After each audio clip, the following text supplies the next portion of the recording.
So the question is two parts. The first part is, how often do I test the water?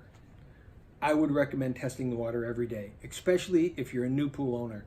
Get used to it, understand it, become a bit of a pool chemist for your own pool, because each pool is very different from the next. Your neighbor's pool is not going to respond like your pool is not going to respond like the neighbor on the other side.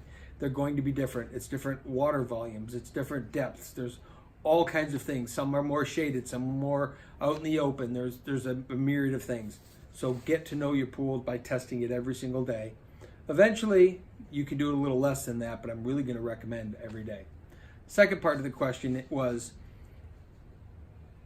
when I go to the pool store and have my pool water tested and they want to sell me all of this stuff, do I need all of those things?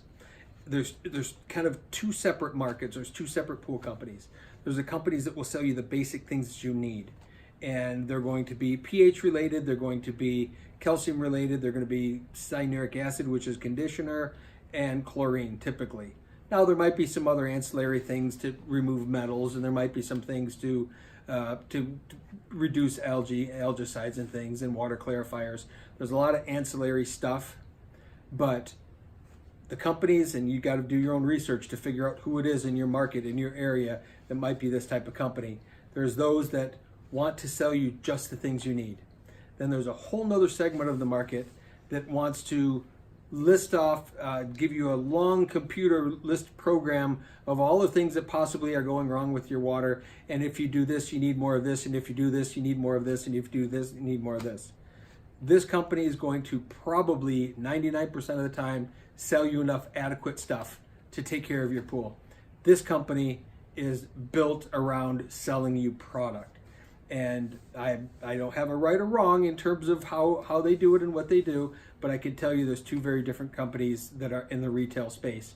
And it's up to you. If you want to buy into needing this to combat this, to add this, then it combats that. And I've seen it. I've witnessed it. I've been in stores and I've witnessed that type of sales technique with a long sheet of the things that the computer is recommending, and then they want to sell you hundreds and hundreds of dollars of stuff.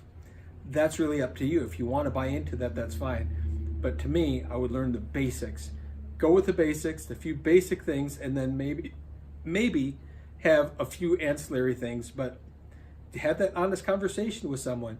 And if their first, you bring water to them and their first list gives you 300 recommendations, then you might have already figured out who that company is. Maybe try someone else in your market and see how they handle it. And today, back in the day when we had a retail store many years ago, we did everything by hand. We took your water and we hand tested it. And we gave you recommendations based on the numbers we found. Today, it's much easier to print something out on a computer, and you can make that computer list out 400 things you need, or what are the basic things you need. Find that company if you really don't want to spend money on extra stuff.